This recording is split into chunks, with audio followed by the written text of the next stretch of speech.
안녕하세요. 수업 시작하겠습니다. 이번 챕터는 Patent Retrieval and Classification에 대한 건데, 특허 검색에 대한 거죠. 그리고 특허 검색에 대한 효율성을 높이기 위해서 Classification을 어떻게 이용할 것인가. 우리가 뭐 분류 자체를 체계를 만들자라는 건 아니고, 이미 만들어져 있는 Classification을 이용해서 특허를 검색을 하고 또 수집을 할 때 어떻게 하면 좋을까? 이거에 대한 얘기를 해보도록 하겠습니다. 네, 그럼 한번 볼까요? 일단 특허 분류에 대해서 한번 얘기를 해봐야 되겠죠? 특허 분류라는 게 무엇일까? 아마 뭐 특허 분석을 해본 사람들은 특허 분류 체계에 대해서 어느 정도 이해를 하고 있을 것 같은데, 특허 분류라는 거는 특허들을 기술의 코드를 만들기 위해서 클래시피케이션 한 건데 하이어키를 가지고 있는 그런 체계라는 거죠. 그래서 특허 분류 체계라는 거는 결국은 이 출원을 할 때 내가 어떤 분야로 출원을 할 것인가, 그리고 또 특허 분석하는 사람들이 특허 분석을 할 때 어떤 분류의 특허를 수집해서 분석할 것인가, 이런 것들을 도와주기 위해서 만들어져 있는 시스템이다라고 할 수 있겠죠. 우리 지난 시간에 비주얼라이제이션 얘기하면서 트리 구조를 얘기를 했었는데, 대부분 뭔가 분류 체계는 트리 구조로 되어 있으니까 역시 특허 분류도 그런 트리 구조 형태로 표현이 되어 있다라고 보면 되겠고, 항상 분류에서 제가 강조하는 거는 MEC 말씀드렸어요. MEC하게 만들어져야 된다. 우리 항상 맥킨지에서 얘기하고 있는 mutually exclusive하고 collectively exhaustive. 그래서 분류라는 거는 상호 배타적이고 또 전체적으로 집합적으로 다 포괄적인 이런 특징을 가지고 있어야 된다라고 항상 얘기를 하는데, 그래서 전 세계적으로 패턴트 클래시피케이션이 여러 가지가 있는데, 그런 것들이 자기네 특허들의 특성을 좀 반영하는 목적도 있지만, 어떻게 하면 이걸 MEC하게 조금 더 강조점을 둔다면 이그졸 스티브하는 거를 어떻게 하면 포괄적으로 기술들을 잘 포함을 시킬 수 있을 것인가, 이런 노력으로 클래시피케이션이 계속 발전을 하고 있다고 할 수 있을 것 같아요. 그래서 가장 중요한 목적은 뭡니까? 라고 한다면 패턴트 이그제미너, 심사관이죠.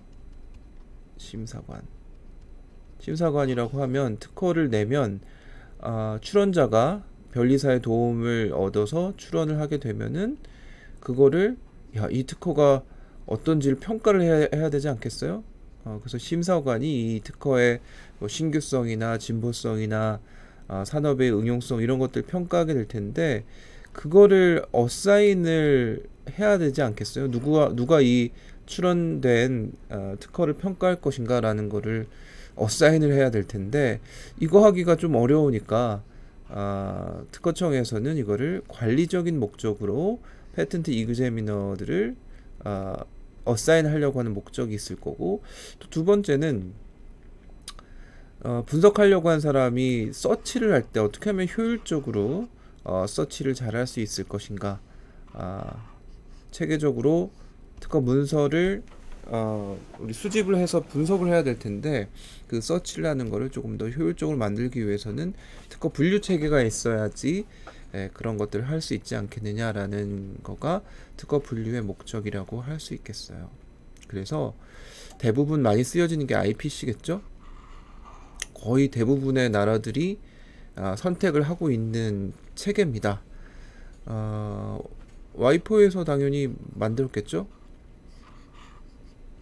전 세계 그 IP를 관리라기보다는 뭐 IP에 관련돼 있는 조직들을 모아서 뭐 협의하고, 이런 단체가 와이포인데, UN 산하에 있죠.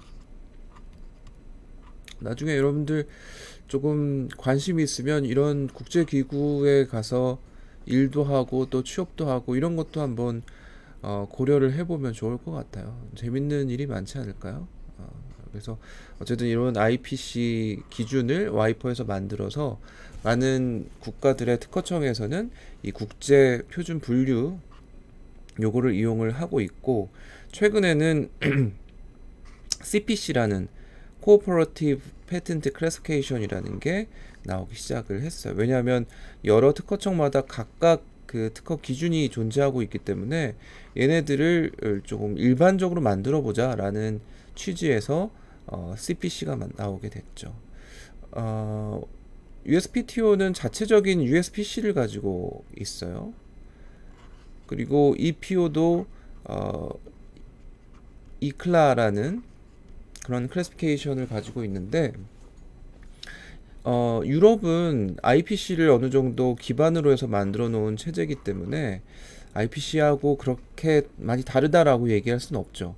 그런데 USPC는 자기네들 기준으로 만들어 놨어요. 뭐든지 미국은 뭐 자기네가 선진국이라고 생각을 하기 때문에 자기 나름대로의 기준을 만들어서 가지고 있다 보니 이게 매칭이 잘 안 되는 문제가 있다.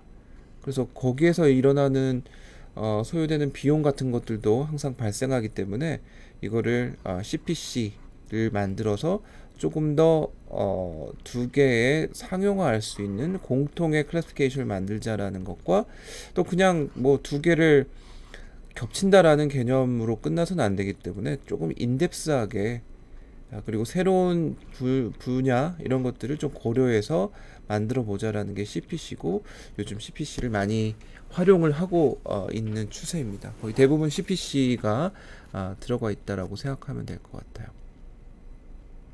그리고 디자인 패턴트도 특별히 다른 그 클래시피케이션을 가지고 있어요. 그러니까 디자인 특허 같은 경우에는 요 CPC도 혹은 뭐 IPC, USPC 이런 것들을 특허 기준으로 가지고 있는 특허 분류도 있지만 포함을 시키지만, 디자인 특허는 라카노 클래시피케이션, 로카노 클래시피케이션이라는 LOC 분류 기준도 활용을 하고 있다. 그래서 인더스트리얼 디자인 같은 경우에는 이게 조금 다른 관점에서 디자인을 얘기해주는 클래시피케이션이 필요하기 때문에 조금 더 다르게 분류를 하는 거를 부가적으로 포함을 시키고 있다는 거예요. 기본적인 특허 분류는 당연히 디자인 특허도 가지고 있어야 되는데 좀 부가적인 정보를 줄까라는 관점에서 LOC라는 분류가 또 포함이 되어 있습니다.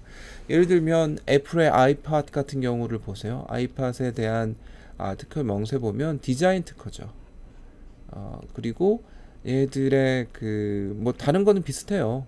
뭐 어디에서 나왔고 뭐 날짜나 번호, 인벤터는 누구고 이런 거는 다 비슷한데, 여기 보면 51번, 52번이 있는데 51번은 그 우리 지난 시간에 분류 코드에 대해서 얘기를 했었는데, 이 51번 그 코드는 인터내셔널 클래시피케이션을 얘기하는 거고, 52번은 내셔널 클래시피케이션 얘기하는 거예요.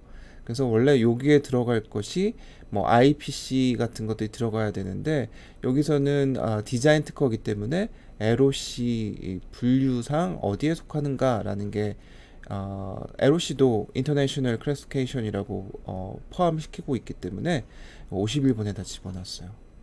다른 특허들 보면 여기에는 디자인 특허가 아닌 경우에는 IPC를 가지고 51번을 구성하고 있는데, 디자인 특허인 경우에는 LOC 요걸로 집어넣고요. 그 다음에 내셔널 클래시피케이션인 USPC가 어떻게 되는지를 여기에다가 포함을 시켜 놓고 있죠. 이런 식으로 클래시피케이션이 기본적으로 포함을 시켜야 되는 것들이 있고, 또 디자인 특허 같은 경우에는 특별히 다른 것도 포함을 하고 있습니다 라고 얘기할 수 있겠습니다. 클래시피케이션의 그 시스템을 보면 IPC를 기반으로 하고 있는 시스템이 거의 대부분이 포함이 되어 있다라고 할 수 있겠죠. EPO, JPO, 뭐 중국도 포함이 되어 있고 우리나라도 IPC 기반이라고 할 수 있는데 그 이전까지는 USPTO에 USPC가 따로 있기 때문에 얘들은 IPC 기반으로 클래시피케이션을 한 게 아니다. 그럼 이게 행정 비용이 생길 수밖에 없잖아요. 미국 특허 같은 경우에는 전 세계 중에 가장 큰 특허청 데이터베이스가 USPTO인데 그쪽에서는 USPC를 가지고 분류하고 있다면 이거는 조금 문제가 되지 않겠어요? 그래서 이런 각각의 특징들이 있는데 USPC는 미국 특허청의 클래시피케이션이고 IPC 릴레이션은 없고 그 다음에 얘네들의 클래시피케이션의 어떤 뭐 철학이랄까 이런 것들은 대부분은 인벤션 인포메이션을 집어넣어 주는데, 그러니까 이게 어떤 발명의 내용을 가지고 있는가라는 정보를 주기 위한 목적으로 공개하는 목적이 한 가지가 있다면 대부분 IPC나 이클라나 FI, CPC, 아까 IPC는 국제 분류라고 했고 에클라라는 거는 EPO, 그 다음에 FI는 JPO, 일본의 파일 인덱스라고 얘기하는데 우리는 파일 인덱스라는 자체의 기준이죠. 일본 사람들은 워낙 약간 뭐 일본 사람들 장점이 상세하고 세밀한 거니까 얘네들이 IPC 가지고 커버 안 되는 거는 우리가 조금 디테일하게 해볼래 라고 만든 게 FI 하고 FTOM이라고 할 수 있겠어요. 어쨌든 FI는 일본의 분류 기준이라고 얘기할 수 있겠고, CPC는 이걸 어떻게 IPC, 이클라 그리고 USPC, 뭐 결국 이클라라는 거는 IPC를 기반으로 한 거기 때문에 얘들 어떻게 포함을 시킬 수 있을까라는 관점에서 얘네들 두 개가 주도해서 만든 게 CPC다라고 할 수 있겠죠. 그래서 나머지는 다 인벤션 인포메이션을 많이 주려고 하는데 USPC 같은 경우에는 이 라우팅, 더킹 이건 이제 클레임 관점에서 제시가 돼 있는 거예요. 그러니까 뭔가 클래시피케이션 할 때 목적이 다 있겠죠. 이 특허에 대한 정보를 주기 위한 목적이 있을 거고, 또 한쪽에서는 이게 클레임이 걸렸을 때 어떤 거를 같은 어떤 그 분류로 넣는 것이 좋을 것인가 라는 관점이 더 들어가 있다라고 하는 게 USPC라고 보면 좋을 것 같아요. 그냥 순수하게 인벤션의 인포메이션을 넣는 거는 나머지 클래시피케이션이라고 한다면 약간 클레임의 관점, 그러니까 뒤쪽에 우리 청구항에 들어가는 권리 청구의 관점에서 조금 더 클래시피케이션을 한 게 USPC다라고 생각을 하시면 좋겠어요. 뭐 워낙 미국은 소송의 나라이기 때문에 법률이 많이 발전한 나라이니까, 그리고 또 비즈니스 관점에서 저런 청구항에 관련된 것도 관심이 많이 있기 때문에 그런 관점에서 클래시피케이션 해놨다라고 볼 수 있겠습니다. 룰은 어떻게 합니까? US 자체의 클래시피케이션 가이드라인이 있고, 얘는 IPC, 또 이클라는 IPC하고 아트 스페시픽 룰을 조금 추가해서 클래시피케이션을 합니다. 결국 이클라라는 게 IPC 기준에 조금 더 몇 개가 추가되는 개념으로 접근하는 거기 때문에 좀 디테일하게 더 들어가는 거죠. 그래서 기술 개발에 룰들을 조금 디테일하게 포함을 시킨 거다, 그 정도 생각하시면 될 것 같고요. 또 FI 관점에서 보면 IPC에다가 인덱싱을 조금 더 해요. FTOM까지 포함을 해서 인덱싱을 조금 더 한 개념이다라고 보면 되겠고, CPC는 IPC에다가 이 이클라에 들어가 있는 것들이 포함이 되는 거니까 아트 스페시픽 룰을 이용해서 조금 더 디테일한 수준의 클래시피케이션 서브 디비전을 만들어 놓은 것이다라고 할 수 있겠죠. 그래서 USPC는 15만 개 정도, 이클라는 14만 5천 개 정도 되는데 이것도 계속 바뀌어요. 이건 옛날 데이터니까 좀 참고하십시오. 뒤쪽에 보면은 이게 더 CPC는 26만 개 돼 있고 막 이런데 계속 클래시피케이션이라는 게 업데이트를 해 가고 있기 때문에 그거를 고려를 해줄 수밖에 없겠죠. 새로운 기술은 계속 나오고 또 기존 기술들도 조금 더 세분화돼 가고 있고 그러다 보니까 요 서브 디비전이 조금씩 늘어나고 있다고 볼 수 있겠죠. 여기 나오기 전까지는 그래도 FI가 조금 더 디테일한 수준에서 얘기하고 있습니다라고 할 수 있었는데 이제는 조금 CPC가 역전을 해버린 것 같아요. 거기에 비하면 IPC는 너무 적죠. 그러니까 이게 너무 큰 틀에서 여러 개를 포함하고 있기 때문에 클래시피케이션의 어떤 뭐 효율성이랄까 아니면 유용성 측면에서 봤을 때는 조금 떨어지죠. 이종의 특허들이 같은 서브섹션에 들어가 있기 때문에 조금 분석할 때는 걸러져야 되는 것들이 같이 들어가져 있기 때문에 좀 어려움이 있었다. 그래서 최근에는 IPC보다는 다른 기준들을 많이 이용을 하고 있습니다. 라고 할 수 있겠습니다.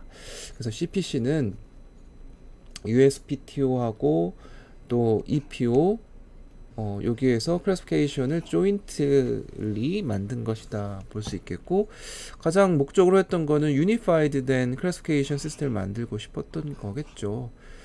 USPTO하고 EPO하고 전혀 다르진 않겠지만 어쨌든 너무 상이하기 때문에 이거를 USPTO에 출원한 걸 EPO에 출원을 할 때 어떤 클래시피케이션을 넣어야 되지? 그 시간도 걸리고 돈도 많이 투입이 되겠죠. 특히나 이거를 분석하는 사람들 입장에서 봤을 때는 이걸 매칭을 시켜야 되기 때문에 매칭 테이블도 사실 있어요. IPO하고 USPC 매칭 테이블이 있어서 걔네들 미리 만들어 놓긴 했지만 거기에서 벗어나는 것들도 꽤 많기 때문에 조금 더 얘들 유니파이드 되어 있는 시스템을 만들 필요가 있어서 CPC를 만들게 됐죠. 그렇게 하다 보면 서칭 리던던시가 조금 줄어드는 왜냐하면 요게 이 CPC라는 거는 컴프레hensive한 데이터베이스를 제공하기 때문에 이거를 A라는 걸로 서칭하고 B라는 걸로 서칭하고 이럴 필요 없이 그냥 CPC 하나를 집어넣어 가지고 이 기준에서 서치하면 되기 때문에 리던던시를 조금 낮출 수 있었다라고 볼 수 있겠고 조금 더 브레이크다운을 시켰어요. 그러다 보니 여기 얘기하는 것처럼 조금 더 초점을 우리 기술에 맞춘 그런 클래시피케이션 기반 서치가 될 수 있다라는 장점이 있다라는 거죠. 그래서 조금 더 세분화시켰다. 세분화시켰다라는 거는 그 서치의 결과물들의 퀄리티가 조금 더 높아질 수 있다라는 장점이 있겠죠. 그래서 CPC 클래시피케이션에 대한 유지 보수를 지속적으로 하고 있어서 되게 자주 업데이트를 하고 있습니다. 그래서 최근의 기술의 트렌드를 정확하게 파악할 수 있는 또 그 트렌드를 반영할 수 있는 클래시피케이션을 만들어서 운영하고 있다고 할 수 있겠어요. 특허 조사를 왜 하느냐? 이거야 뭐 우리 테크놀로지 인텔리전스 또 패턴트 어널리틱스 얘기를 하면서 어느 정도 소개를 했던 것 같긴 한데 다시 한번 리마인드를 해보자면 일단 특허 조사를 하는 거는 특정 발명이 특허 요건을 갖추고 있는가라는 거를 보기 위해서 왜냐면 기존에 있는 특허들이 분명히 있을 테니까 얘네들을 조사해야지 내가 이번에 만든 요 발명과 또 명세서가 특허를 받을 수 있는가라는 것들을 알 수 있기 때문에 조사를 해야 되겠죠. 기존에 있는 특허들을. 그리고 경쟁사나 기술의 동향을 파악하기 위해서 서치를 쭉 해줘야 되겠고 또 문제 특허 발굴 소송 걸리는 게 꽤 많죠. 내가 기술 개발을 하고 또 제품을 만들었는데 기존의 특허를 저촉하는 것들이 어느 정도 있는가라는 걸 파악 안 하고 비즈니스를 하다 보면은 이게 큰 문제가 발생할 수 있다라는 거는 어쩔 수 없는 것 같습니다. 그래서 그런 거를 분석을 꼭 해줘야 되겠다는 거고요. 또 공백 기술 발굴하기 위해서 또 새로운 아이디어, 좋은 특허 만들거나 또는 사기 위해서 특허 분쟁에 대응하기 위해서 이런 기업 입장에서 봤을 때는 굉장히 크리티컬한 목적으로 특허 조사를 하게 되는 거죠. 그 목적하고 연결지어서 특허 조사의 종류도 결정이 될 것 같아요. 일단 특허성을 조사하는 목적이 있을 수 있겠죠. 내가 발명을 했는데 특허 받을 수 있겠니? 특허성을 조사를 하는 거죠. 그래서 선행 자료를 쭉 자료를 조사해 봤더니 신규성, 진보성 이런 것들을 갖추고 있더라라는 특허성 조사 결과를 얻을 수 있겠고, 두 번째는 특정 기술 분야가 요즘 어떤 트렌드인가, 기술 개발이 어떻게 이어져 가고 있는가, 또 기술들의 발전 추세는 어떤가, 이런 특허 맵 같은 것들을 만들기 위해서 특허 조사를 해주기 위한 목적으로 분석을 해줄 수 있겠고요. 또 유효성 조사, 누군가 타인이 권리 주장을 했을 때 이거 어떻게 무효화시킬 수 있을까. 대부분 그런 거 있잖아요. 어떤 A라는 사람이 B라는 사람 거를 저쪽했다라고 이제 B가 공격을 하죠. 그럼 A는 어떻게 했어요? 야, 너도 이게 2010년에 만들었으면 2008년도에 C라는 거 이게 있었는데 그거 네가 여기에서 뭔가 그 저촉한 거 아니냐라고 하면은 얘네들도 B도 그래 미안 이러고 그만두게 된다라는 거죠. 예전에 그 저작권도 그런 일이 있었는데 주영훈이라는 그 가수 겸 그 작곡가라고 해야 할까요? 엄정화 노래 뭐였더라? 뭐 어떤 노래를 그 작곡을 했는데 그거하고 거의 유사한 게 미국에서 발표가 됐다라고 해서 사람들이 인터넷에서 이제 한류 뭐 이런 얘기하면서 야 주영훈 너 이거 누가 주영훈이어야 되지? 주영훈 너 공격해라. 네가 만든 거 지금 B가 비슷하게 해가지고 표절한 거 아니냐 했더니 그럴까 막 주영훈이 막 들떠 있는데 결국 이거 지금 제대로 된 건가? B가 주영훈이어야 되나? 근데 주영훈이 만든 것도 찾아보니까 누구 거하고 좀 그 이전에 나온 거하고 비슷하던데 하니까 그래. 그리고 주영훈이 아무 말 못하고 다시 들어갔죠. 그런 식입니다. 무효화시킬 수 있는 선행 자료를 조사를 하려고 했을 때는 특허 조사를 꼭 해야 되는 필요성이 있는 거죠. 또 반대로 침해 여부, 이거는 뭔가 수비적인 역할을 하기 위한 조사가 될 거고, 얘들은 공격을 하기 위한 역할. 본인의 제품이나 기술이 타인의 특허권을 침해하는 공격이 아니고 얘들 수비네. 둘 다 수비네요. 그죠?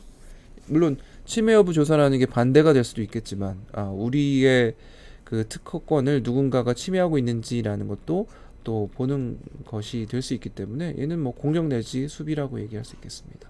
그래서 이런 걸 하기 위한 목적으로 특허 조사를 해야 되겠고, 그거를 하려면은 일단 특허 검색부터 제대로 해야 되겠다라는 게 우리의 목표가 될 수 있겠어요.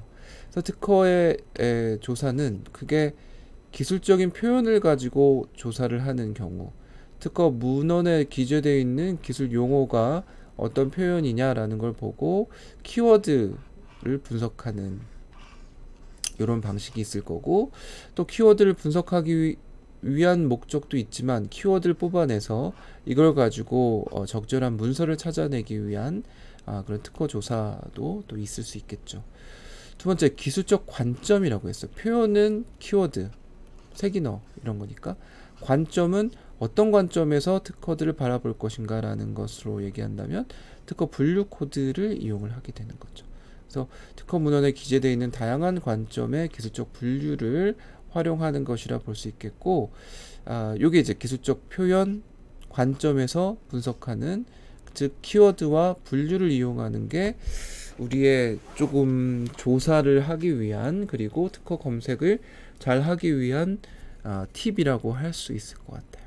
그래서 표현, 기술적인 표현과 관점을 분석하되, 조사의 범위는 문헌 조사의 범위, 종류, 대상 국가, 기간 이런 것들을 검색 항목에 한정해서 활용을 하는 게 세 번째 특허 조사의 요소라고 볼 수 있겠습니다.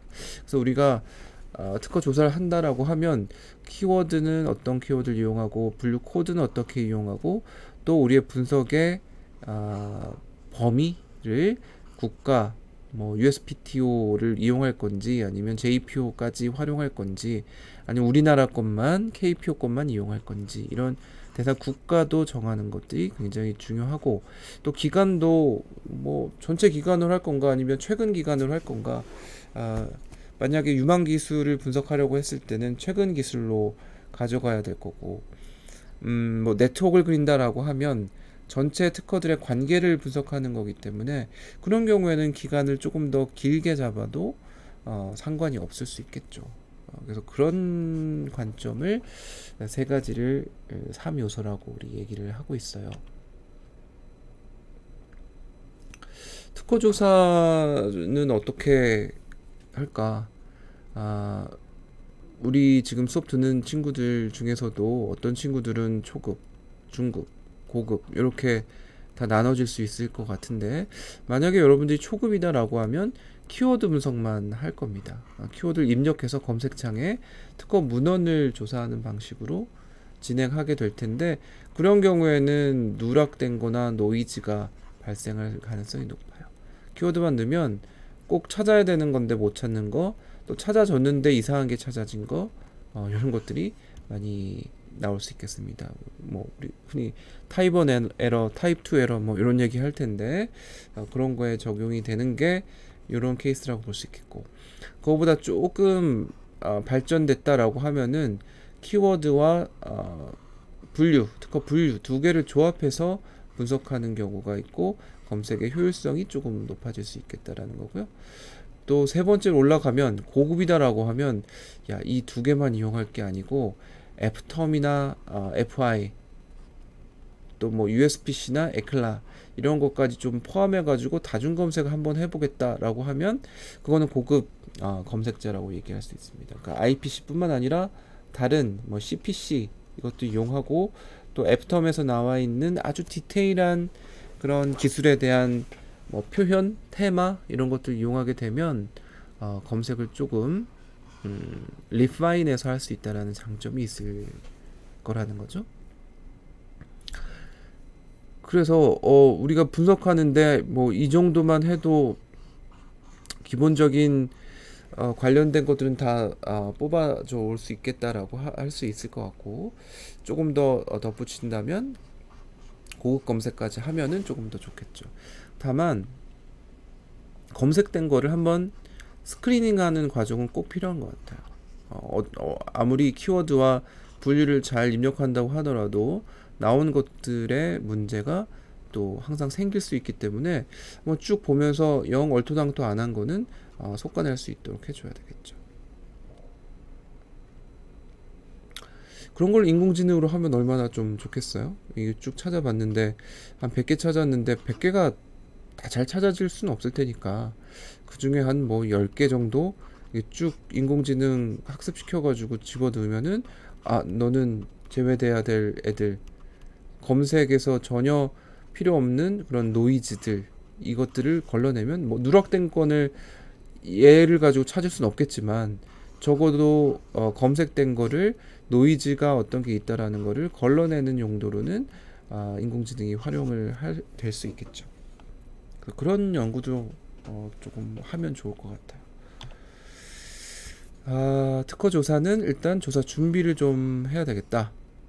기술이 어떤 기술인지 조사를 조금 좁게 할 건지 좀 넓게 기술의 분야도 좀 넓게 가져가고 그렇게 할 건지 그리고 다중 관점으로 뭐 키워드만 볼 건지 아니면 분류도 또 같이 볼 건지 이런 것들이 정해지면은 검색식을 이제 만들겠죠. 키워드니 뭐 이렇게 뭐 클래시피케이션이 이런 것들 집어넣어 가지고 검색식 작성한 다음에 뽑혀져 나오면 스크리닝을 해줘야 되겠다.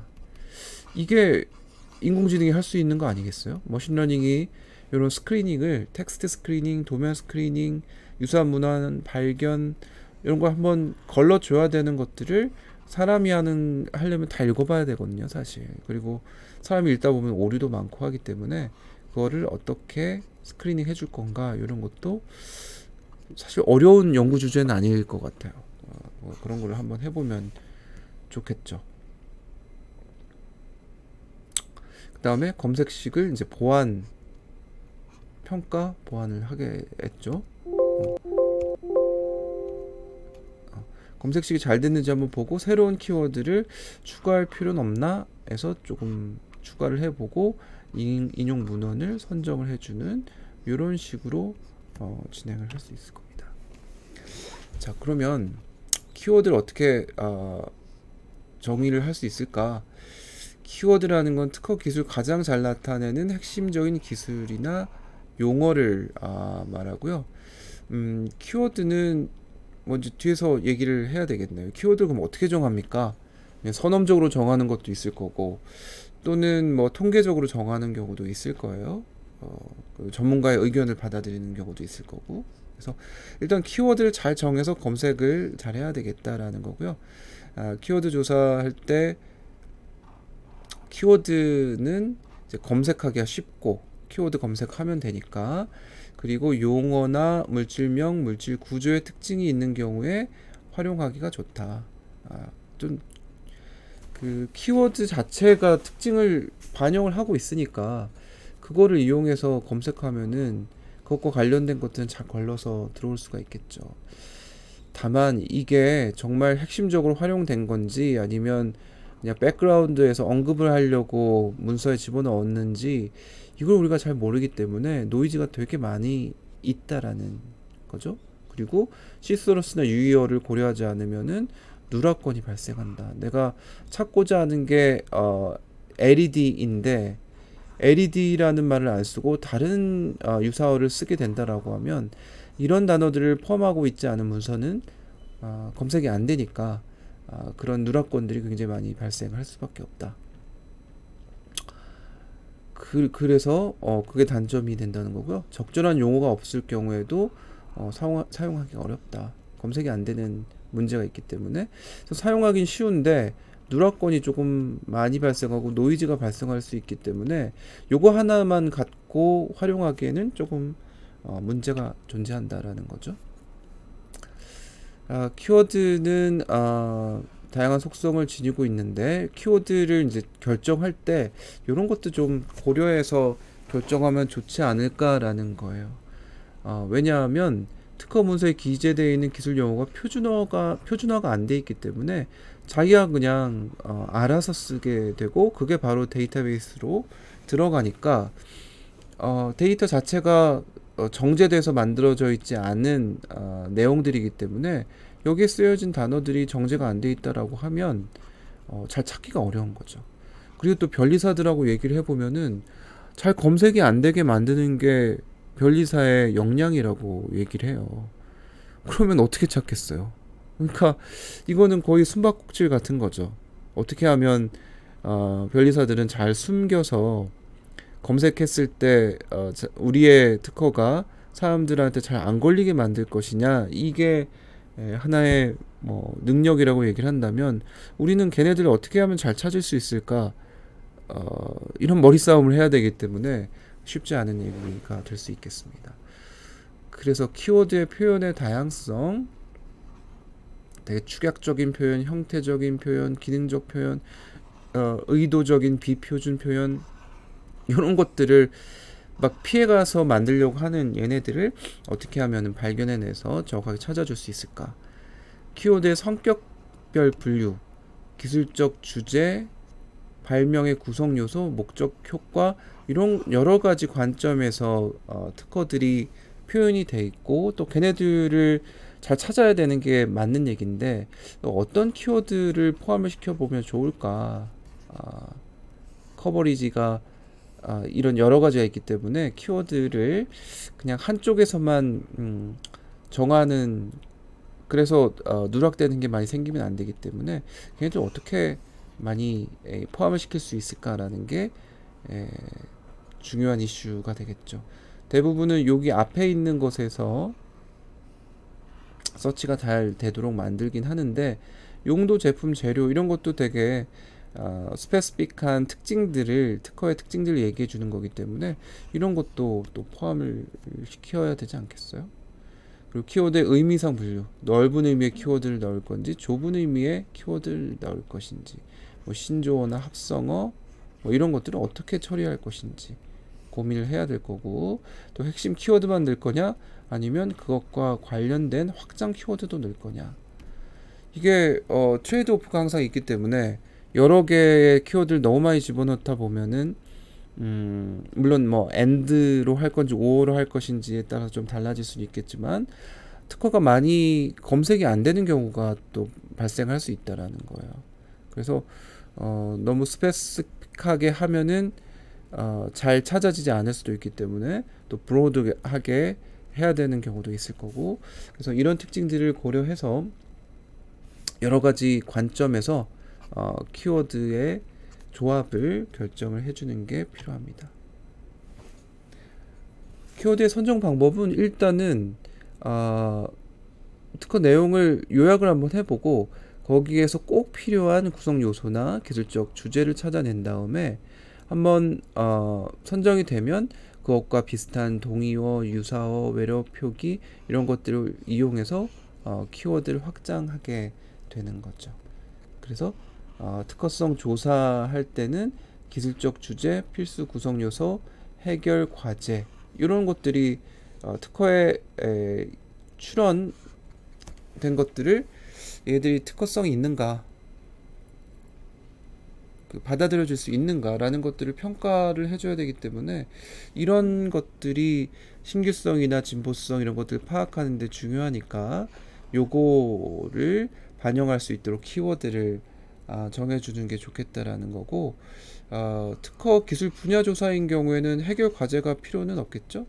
신규성이나 진보성 이런 거에 얘들은 직접적으로 관련이 없기 때문에 나는 이 기술 영역에서의 트렌드를 알고 싶다라고 했을 때는 발명의 해결 과제를 꼭 집어넣을 필요는 없겠다라는 거예요. 그래서 확장 키워드는 이제 찾아내는, 머릿속으로 하는 게 아니라 집어넣고 그것과 유사한 것들을 뭐 워드넷이나 이런 것으로부터 뭐 알아내고 그것을 가지고 키워드로 정해주고 이런 것들이 필요하지 않을까 싶습니다. 그런데 키워드 선정할 때는 키워드 선정해서 검색하는 게 뭐 좋은데 문제가 발생할 수 있는 게 아까 누락이 있을 수 있고 노이즈가 있을 수 있다라고 했죠. 그래서 이거 방지하려면 특허 분류하고 같이 혼용해서 쓰는 게 좋다라고 할 수 있겠습니다. AND로 해야 될까요? OR로 해야 될까요? 아마 AND 방식으로 많이 하는 게 키워드와 또 특허 분류를 조합해서 검색하는 것이 조금 더 유리하다고 할 수 있겠죠. 특허 분류는 아까 우리 얘기했는데 다시 한번 훑어봅시다. 기술 분야를 명확히 해서 심사를 위해서 선행 기술 조사 용이하게 하기 위한 거, 또 담당 분야를 결정하는 기준을 제공을 하는 목적으로 쓰여집니다. 또 검색하기 위한 목적도 있고, 특허 분류 조사, 특허 분류만 조사했을 때 어떤 장점이 있고 단점이 있을까? 일단 기술 용어가 복수개라도 한 개의 특허 분류로 검색이 가능하다. 그죠? 뭐 키워드 검색했을 때 여러 개의 키워드가 필요할 텐데 특허 분류는 특정 특허 분류를 픽스한 다음에 그걸 가지고 검색하면 되는 거니까 조금 복잡하지 않다라는 장점이 있을 수 있겠죠. 또 유의어나 기하학적 특징 이런 거 없이 검색할 수 있다라는 거, 적절한 키워드가 없을 때도 사용할 수 있다라는 장점이 있다라고 하면, 단점은 얘도 조금 그렇죠. 개념이 너무 넓고 애매하다면 노이즈가 많이 발생할 수 있다. 흔히 그래요. 우리 특히 키워드 분석할 때보다 훨씬 더 클래시피케이션 가지고 이용할 때 노이즈가 많이 있습니다. 같은 분류 안에도 정말 상이한 특허들이 많이 포함이 되어 있거든요. 그래서 특허 분류만 가지고 검색해서 분석하는 건 저는 많이 못 본 것 같아요. 그래서 특허 분류에 대한 충분한 이해가 필요하기 때문에 키워드와 특허 분류 같이 활용할 때가 많이 있다 라고 할 수 있겠습니다. 특허 조사는 사람마다 표현 양식이 다르기 때문에 그런 표현 양식 중심으로 검색을 한다라고 하면 특허 분류는 내용 중심으로 분류된 코드를 활용하니까 키워드 조사보다 유용하다라고 써 있긴 하네요. 근데 우리가 분석할 때는 아까 우리가 얘기한 것처럼 분류 안에서도 이런 상이한 것들이 존재하기 때문에 우리의 분석의 목적에 맞는 애들을 끄집어내야 되는 그런 어려움이 또 있을 겁니다. 그래서 이것도 역시나 분류 안에서 어떤 애를 넣고 어떤 애는 뺄 것인가, 이런 스크리닝 하는 과정이 반드시 필요하다고 볼 수 있겠죠.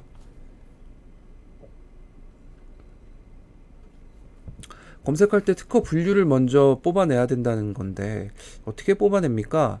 일단 캐치워드 인덱스를 하는 게 있어요.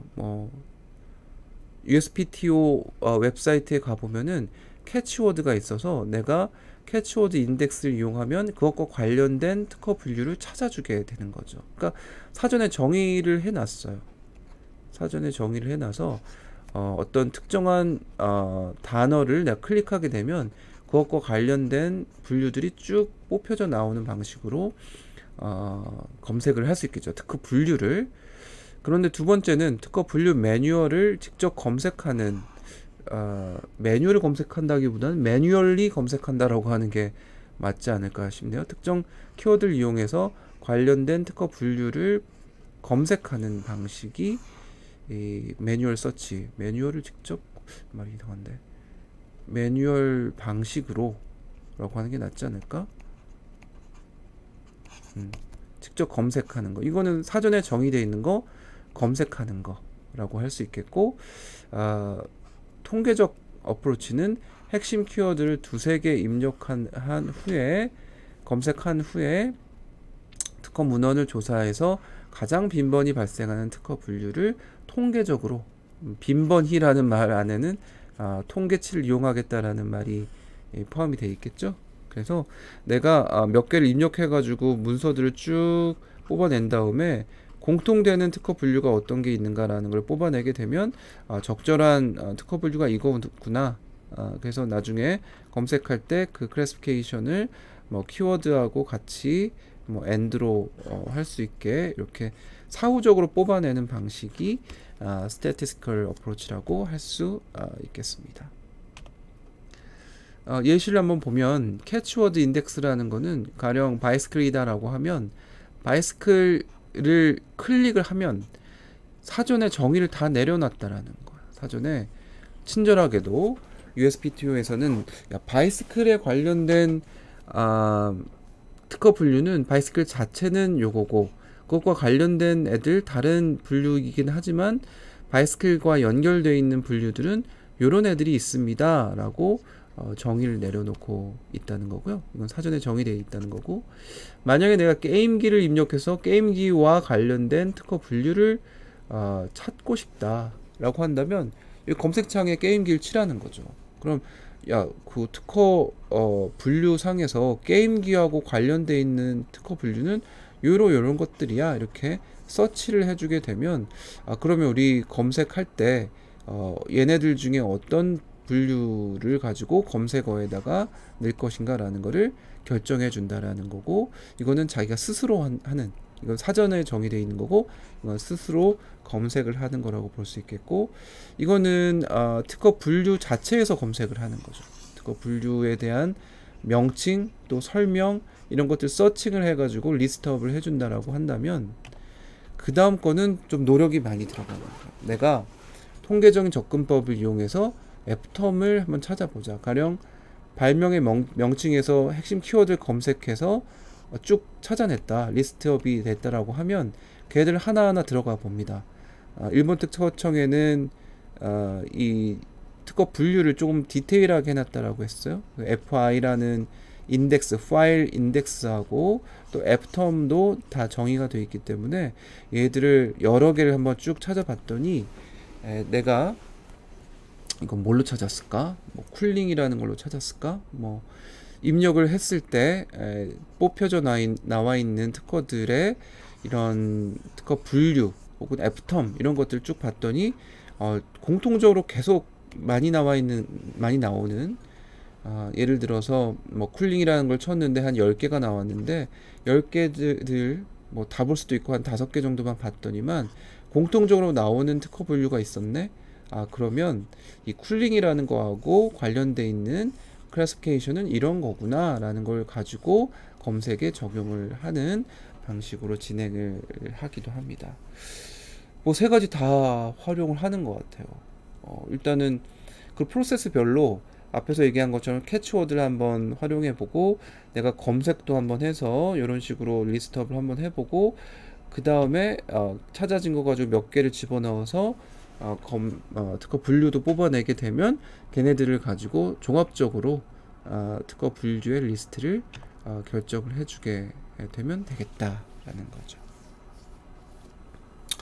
자, 이 분류에 대해서는 아까 제가 설명드렸어요. CPC는 최근에 나와 있는 분류고 IPC보다 세분화된 특허 분류 체계를 얘기하고 있고 주로 IPC, 에클라라는 게 IPC 기반이니까 이클라 기반이면 IPC 기반이기도 하다라고 할 수 있겠죠. 네. 그래서 여기 보면 CPC 말고도 USPC도 있고 에클라도 있고 IPC도 있고 일본 특허청에 FI하고 FTOM 이렇게 있고요. 개수를 보면은 아까 20만 개라고 했는데 여기는 26만 개. USPC는 15만 개로 비슷하고 에클라도 뭐 13.5만 개라고 썼는데 뭐 13만 개에서 14만 개 이런 정도고요. IPC는 뭐 7만 개 정도. 거의 IPC는 뭐 변화가 별로 없는 거라고 볼 수 있겠고 기능 응용 관점에서 많이 활용을 하고 있고 FI는 IPC를 익스텐션 시킨 거예요. 여기에 IPC에다가 뒤쪽에 뭔가 더 추가하고 뭐 이런 것들이 들어가 있는 거고 21만 개, 또 FTOM 같은 경우에는 35만 개 정도의 세 분류, FI의 일부를 다각적 관점에서 세 분류를 했다라고 했어요. 그래서 뒤쪽에 훨씬 더 많이 뭔가 테마가 있고 뭔가 이제 더 설명하는 용어들이 더 많이 존재하고 있고 또 일종의 FTOM은 키워드로 우리가 생각을 해서 분석하는 데 도움을 많이 주는 거기 때문에 검색할 때 많이 또 활용이 되고 있습니다. 좀 전에 얘기한 거고요. 한번 읽어보세요. 이게 몇 년도에 나왔는가 라는 것도 표현이 돼 있고 또 일본 같은 경우에는 80년대 중반부터 자기네들이 한번 해보겠다 라고 해서 내부 체계를 가지고 조금 더 계층적이고 인덱스하게 만들어 놓은 다양한 기술 관점 이런 것들을 포함을 시킨 개념이 되는 거고요. USPC가 굉장히 오랫동안 만들어져 오고 있는 거겠죠. 내부 분류 체계가 되어 있고 단연간 이게 만들어져 있기 때문에 새롭게 만드는 거는 쉽지 않을 거예요. 쌓여져 와 있기 때문에 새로운 기준을 만든다라고 했을 때 기존에 뭐 몇백 년 동안 만들어 놓은 특허들의 그 분류 이거를 새로 만들 수가 없잖아요. 그러니까 지금까지 분류 체계는 그냥 가져가되 새로운 분류 체계에서 조금 더 체계적인 걸로 CPC를 병행해서 활용을 하고 있다. 그렇게 되면 이제 정보를 조금 더 주는 개념이 될 테니까 그렇게 이용을 하고 있습니다. CPC를 많이 이용하고 있어요. IPC 위주로 가고 있다가 최근에는 CPC로 가고 있고 도입국 출원의 거의 70.5%를 CPC를 가지고 전 세계 출원 중에 CPC를 가지고 있는 데이터가 70.5% 정도 2012년에 있었고 지금은 훨씬 더 많아진 결과라고 볼 수 있겠습니다. 자, 특허 분류 체계에 대해서 여러분들이 뭐 굳이 많이 알아야 되는 건 아니에요. 그죠? 이런 게 있다라는 정도만 알면 되는 거니까 IPC를 보면은 이렇게 이제 섹션 A는 생활 필수품, 우리 클래시피케이션에 대한 거니까 한번 풀토는 봅시다. A 섹션에 들어가는 거는 생활 필수품에 대한 거고 그 다음에 63B가 여기 뒤에 가서 붙으면 얘들은 생활 필수품인데 운동, 놀이, 오락에 관련된 겁니다. 그래서 클래스 두 번째와 서브 클래스까지가 결정이 되고요. 그 다음에 뒤쪽에 있는 게 그 서브 클래스 안에 메인 그룹과 서브 그룹이 있는데 여기에 보면 5300 얘는 골프 클럽이고 53 밑에 있는 세부적인 서브 그룹에 의해서 골프 클럽을 골프의 헤드에 관련된 건지 헤드와 샤프트와의 결합 구조를 얘기하고 있는지 이런 것들은 골프 클럽의 서브 그룹으로 들어가서 정보를 주고 있다라고 생각하면 되겠죠. 얼마나 많은 사람들이 이 노력을 했겠어요. 이 클래시피케이션을 하기 위해서 단연간 그리고 많은 사람들이 붙어서 이런 클래시피케이션을 만들었기 때문에 우리는 요걸 가지고 전 세계 사람들이 활용을 하고 있는 거죠. 그래서 이런 것들 이용해서 각각의 섹션을 클릭하고 들어가서 검색하는 경우도 있겠고 또 그냥 IPC를 조회를 할 때 내가 이러이러한 내용으로 검색하겠다라고 하면 서치도 또 가능하다고 볼 수 있겠습니다.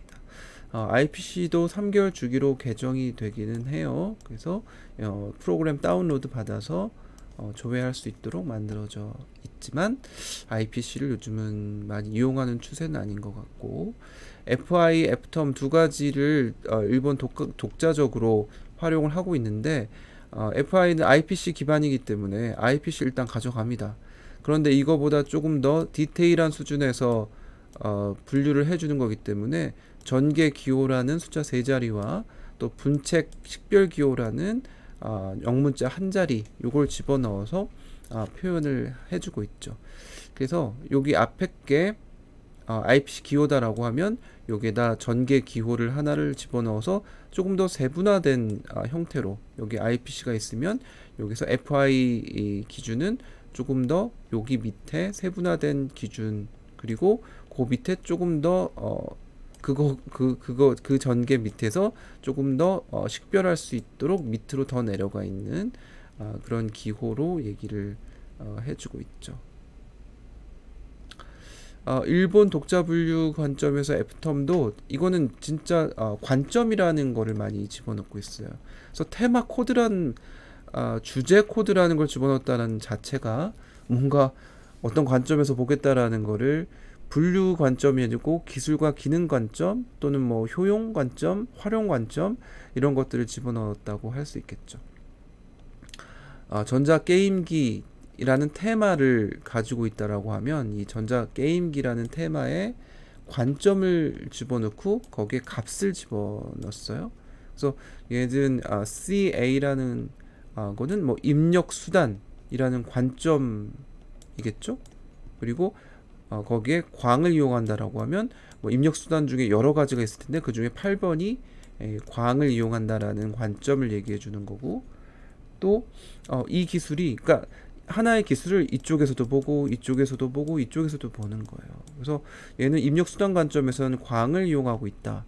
그리고 매체 관점에서 보면은 게임 매체 관점에서 보면 이동 표시를 하는 아마 전자 게임기 안에 뭔가 이동을 하는 것들이 있으니까 그런 관점으로 하는 게 아닌가 싶고 정확하게 모르겠네요.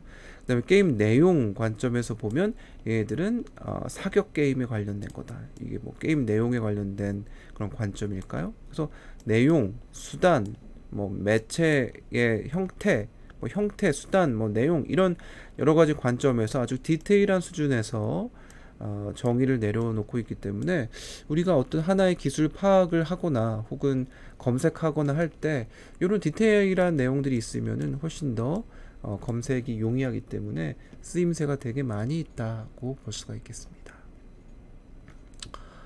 에클라라는 거는 아까 우리 얘기한 것처럼 얘도 IPC 구조에다가 서브 그룹 조금 더 집어넣은 겁니다.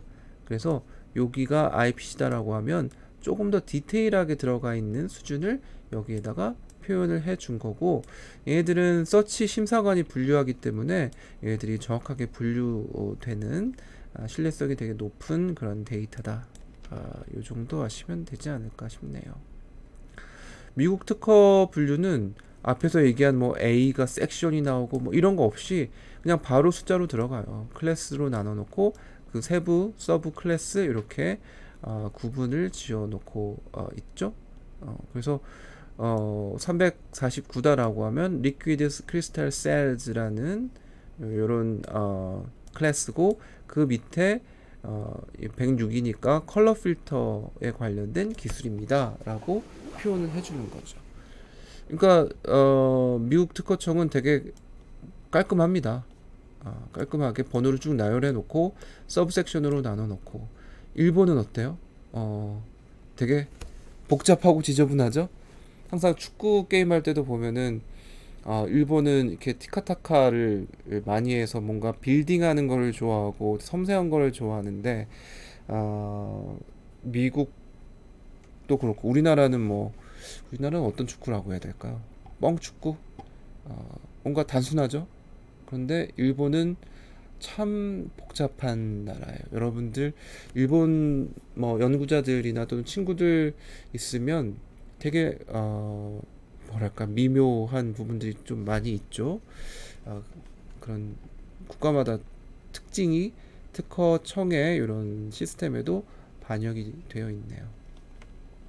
CPC는 얘네들도 IPC 기반, 에클라 기반이긴 하지만 일부 USPC를 도입을 하는, BM 분야 같은 경우에는 미국이 BM은 좀 잘 돼 있으니까, 비즈니스 모델 특허나 이런 것들이 잘 돼 있으니까 우리 것도 좀 반영을 해야 되지 않겠니? 라고 해서 IPC로 가긴 가되, 거기에 요 밑에 있는 체계는 조금 다시 잡아 놓은 형태가 되는 거고요.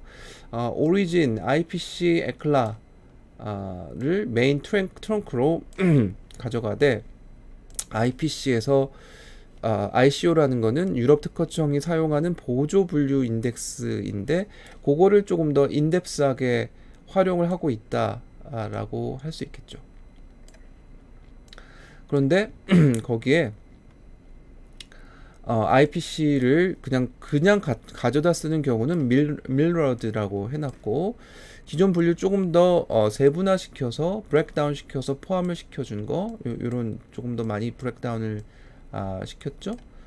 그런 것들은 여기 ICO 브레이크다운이라고 써놨고, 또 오소고날이라고 하는 거는 다른 관점에서 기존 분류하고는 다르게 뭔가를 추가한 것, 이런 거를 오소고날한 ICO라고 했고, 또 Y 섹션이라고 해서 아예 새로운 기술과 크로스오버 기술 주제를 집어넣은 거, 가령 기술 변화에 대한 거나 스마트 그리드 뭐 이런 것들은 새롭게 들어가 있는 USPC를 활용하기도 하고 해서 새롭게 표현된 것들을 CPC에 집어넣었죠. 그러니까 어찌 보면은 여러 개의 클래시피케이션을 하나의 좀 최근의 내용을 반영해서 또 각각의 그 클래시피케이션이 가지고 있는 장점들을 조금 모아서 만든 형태가 CPC라고 할 수 있기 때문에 조금 이런 CPC를 이용하는 방향으로 분석들이 많이 진행이 되고 있지 않나 싶습니다. 서치 루틴은 뭐 한번 보세요. 키워드 IPC 추출한 다음에 확정 키워드들 동의어나 유사어 이런 것들 추출해서 검색식을 만드는 게 우리 중급 검색이라고 한다면, 그거보다 조금 더 발전한다라고 하면 FI 선정하거나 F텀 선정해서 집어넣든지, 또는 에클라를 항목으로 조회를 해서 조금 더 업데이트를 하든지, 또 USPC를 IPC, USPC, 콘코드 테이블이 있으니까 그거를 조금 반영해서 클래시피케이션을 조금 더 집어넣는다든지, 아니면 그 클래시피케이션에서 나오는 뭐 공통적으로 나오는, 혹은 요 앞에 키워드에서 발견하지 못한 것을 이런 클래시피케이션을 이용해서 찾아봤더니 그 클래시피케이션 안에서 추가될 수 있는 새로운 키워드가 있었다라고 하면 반영을 시켜줄 수도 있을 겁니다. 그래서 기본적으로는 키워드와 분류, CPC 많이 쓴다고 해놓고 IPC라고 했나요? 클래시피케이션을 이용하는데 그걸 조금 더 업데이트하기 위해서는 뭔가 그 용어 관점에서는 FI와 FTOM을 이용하는 게 좋겠고 FI는 클래시피케이션이니까 요거하고 요 세 가지는 요런 그 클래시피케이션을 조금 더 업데이트하는 그런 과정에서 클래시피케이션 여기에 나와 있는 것들을 이용할 수 있지 않을까라는 생각이 듭니다. FI도 요런 단어들은 조금 우리가 검색을 할 때 키워드를 만들 때 이런 것도 이용을 할 수 있기 때문에 FI와 FTOM은 어떤 키워드를 업데이트하는 목적으로 활용이 될 수 있는 요소들이다 생각하면 되겠습니다. 네, 나머지는 한번 읽어보시기 바랍니다. 각각의 특허 데이터베이스에 대한 비교나 또는 뭐 얘들을 어떻게 검색할 것인지에 대한 방법들이 조금 다른 게 있어요. 그런 것들은 각 데이터베이스마다 어떤 걸 이용하는가라는 것들 한번 체크해 보시기 바라고, 특히 이제 무료로 제공하는 데이터베이스가 우리나라는 키프리스를 많이 활용을 하는 것 같아요. 그리고 USPTO 전 두 개를 많이 활용을 했는데 아마도 우리 학교는 윕스가 대학하고 컨트랙트 맺어서 서비스를 제공하고 있는 걸로 알고 있어서 윕스를 이용하는 사람들도 좀 있는 것 같아요. 아마 윕스 자체적으로 어떤 인덱스도 만들고 해서 조금 더 정보를 주는 걸로 알고 있는데 윕스도 나름대로의 어떤 방법론을 통해서 뽑아내서 제시를 해주는 거기 때문에 원래 오리지널로 가서 분석하는 게 저는 조금 더 낫다라고 생각이 됩니다. 여러분들도 한번 체크를 해보시기 바라고요. 자, 오늘 이제 여러분들하고 기본적인 것들 얘기를 했어요. 클래시피케이션이라는 것하고 또 서치에 대한 얘기들을 많이 했었는데 우리 연구실에서 연구하는 것 중에 또 하나가 그런 서치를 어떻게 잘 하게 해줄 수 있을 것인가 라는 것들도 연구를 하고 있습니다. 기능 중심으로 내가 찾고자 하는 특허들을 어떻게 하면 좀 잘 찾아줄 수 있을까. 지금 여러 가지 얘기했는데 키워드 그리고 클래시피케이션 얘기를 많이 하긴 했지만 그게 기술적인 어떤 특징이나 또는 유사함 이런 것들을 반영해서 결과물을 좋은 퀄러티의 결과물을 주지는 못하는 상황이기 때문에 그걸 어떻게 한번 검색하는 과정에서 잘할 수 있을까라는 연구를 지금 우리 연구실에 수영이가 하고 있는데, 그런 것들도 되게 재밌는 것일 수 있겠고, 아까 우리 얘기했던 것처럼 이게 검색이 됐는데 스크리닝을 이상한 애들 들어가 있는 거를 눈으로 훑어보지 말고 스크리닝을 어떻게 하면 좋을 수 있을까, 이런 것도 또 누군가 연구를 했을지도 모르겠지만 여러분들이 찾아보십시오. 좋은 연구의 하나의 주제가 될 수 있기 때문에 한번 나중에 그런 것도 한번 찾아보고 디스커션 해보면 좋을 것 같습니다. 네, 오늘 여기까지 하고 또 여러분들 그 발표자 발표도 또 듣는 걸로 하겠습니다. 네, 수고했습니다.